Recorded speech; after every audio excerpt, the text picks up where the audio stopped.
If reparations need to be paid, we need to go right back to the beginning of that supply chain and say who was rounding up their own people and having them handcuffed in cages.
Well, I think you're right about reparations in terms of if people want it, though, what they need to do is you always need to go back to the beginning of a supply chain. Where was the beginning of the supply chain?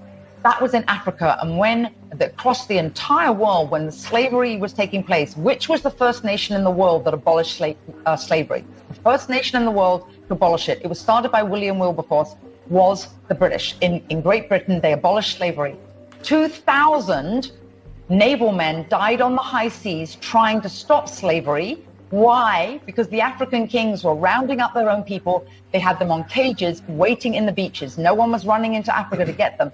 And I think you're totally right. If reparations need to be paid, we need to go right back to the beginning of that supply chain and say who was rounding up their own people and having them handcuffed in cages. Absolutely. That's where they should start. And maybe, I don't know, the descendants of those families where they died in the high seas trying to stop the slavery, that those families should receive something too, I think, at the same time.